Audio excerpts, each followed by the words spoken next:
Hello दोस्तों, आप सभी को मेरा नमस्कार। आज रविवार का दिन है और आज सूर्य देव को माना जाता है। तो आज हम लोग सूर्य देव की कथा सुनने वाले हैं, जो कथा बहुत ही अच्छी होने वाली है। ये कथा सुनने से भक्तों के सारे दुख संकट सब दूर हो जाते हैं। तो चलिए कथा प्रारंभ करते हैं। एक बुढ़िया माई थी। उनका एक बहुत ही सरल सा नियम था कि प्रति रविवार को सवेरे ही स्नान आदि कर पड़ोसन की गाय को गोबर से घर को लीपकर फिर भोजन तैयार कर भगवान को भोग लगा स्वयं भोजन करती थी। ऐसा व्रत करने से उसका घर धन्य धान्य एवं आनंद से पूर्ण था। इस तरह कुछ दिन बीत जाने पर उसकी पड़ोसन विचार करने लगी कि यह वृद्धा सर्वदा मेरी गौ का गोबर ले जाती है, इसीलिए वह अपनी गाय को घर के भीतर बांधने लगी। बुढ़िया को गोबर न मिलने से रविवार के दिन वह अपने घर को न लीप सकी, इसलिए उसने न तो भोजन बनाया और न भगवान को भोग लगाया तथा स्वयं भी उसने भोजन नहीं किया।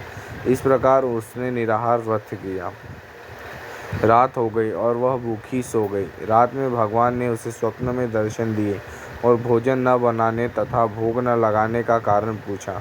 बुढ़िया माई ने कहा, आज मुझे घर लिपने के लिए गाय का गोबर नहीं मिला, जिससे हमारा घर शुद्ध नहीं हुआ, जिससे मैं खाना भी नहीं बना पाई और न ही आपको भोग लगा पाई। तब भगवान ने कहा, माता, हम तुमको ऐसी गाय देते हैं जिससे सभी इच्छाएं पूर्ण होती है, क्योंकि तुम हमेशा रविवार को गाय के गोबर से घर लीपकर भोजन बनाकर मेरा भोग लगाकर खुद भोजन करती हो। इससे मैं खुश होकर तुम्हें यह वरदान देता हूँ तथा अनंत समय में मोक्ष देता हूँ। स्वप्न में ऐसा वरदान में देकर भगवान अंतर्ध्यान हो गए और जब वृद्धा की आंखें खुली तो वह देखते हैं कि आंगन में एक अति सुंदर गाय है, बछड़ा बंधे हुए हैं।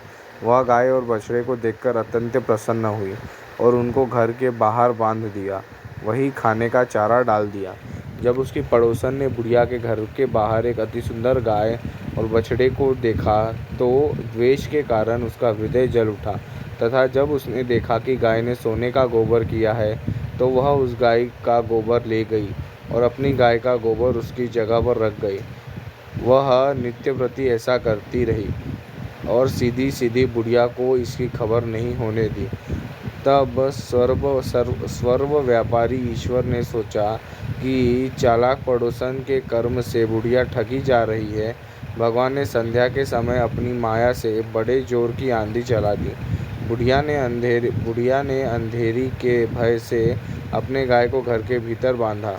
प्रातःकाल उठकर जब वृद्धा ने देखा कि गाय ने सोने का गोबर दिया तो उसने आश्चर्य की सीमा न रही और वह प्रतिदिन गाय को घर के भीतर बांधने लगी। श्री सूर्यदेव उधर पड़ोसन ने देखा कि बुढ़िया गौ को भीतर बांधने लगी है और उसका सोने का गोबर उठाने का दाव नहीं चलता, तो वह ईर्ष्या से जल उठी और कुछ उपाय न देख उसने उस देश के राजा की सभा में जाकर कहा, महाराज, मेरे पड़ोसन में एक वृद्धा के पास ऐसी गाय है जो आप जैसे राजाओं के ही योग्य है।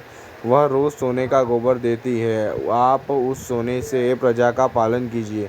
वह वृद्धा इतने सोने का क्या करेगी। राजा ने यह बात सुन अपने दूतों को वृद्धा के घर से गाय लाने की आज्ञा दी। वृद्धा प्राप्त ईश्वर का भोग लगा भोजन ग्रहण करने ही जा रही थी कि राजा के कर्मचारी गाय खोलकर ले गए।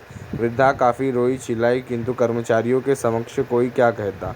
उस दिन वृद्धा गाय के वियोग में भोजन न खा सकी और रात भर रो रो कर ईश्वर से गाय को पुनः पाने के लिए प्रार्थना करती रही। उधर राजा गाय को देखकर बहुत प्रसन्न हुआ, लेकिन सुबह जैसे ही उठा सारा महल गोबर से भरा दिखाई देने लगा। राजा यह देखकर घबरा गया। भगवान ने रात में राजा से स्वप्न में कहा, राजा, गाय वृद्धा को लौटाने में ही तेरा भला है। उसके रविवार के व्रत से प्रसन्न होकर मैंने उसे गाय दी थी। प्रातः होते ही राजा ने वृद्धा को बुलाकर बहुत से धन के साथ सम्मान सहित गाय व बछड़ा लौटा दिए। उसकी पड़ोसन को बुलाकर उचित दंड दिया। इतना करने के बाद राजा महल से गंदगी दूर हो गई। उसी दिन राजा ने नगरवासियों को आदेश दिया कि राज्य की तथा अपनी समस्त मनोकामनाओं की पूर्ति के लिए रविवार को व्रत करो। व्रत करने से नगर के लोग सुखी जीवन व्यतीत करने लगे। कोई भी बीमारी तथा प्राकृतिक का प्रकोप उस नगर पर नहीं होता था। सारी प्रजा सुख में रहने लगी। तो दोस्तों, ये कथा आपको पसंद आई रहेगी तो कथा को लाइक करिएगा। और ये हमारा चैनल है एक व्हाट्सएप पे महादेव महाकाल करके, जिस पे आपको भक्ति की चीज़ें मिलती रहेगी।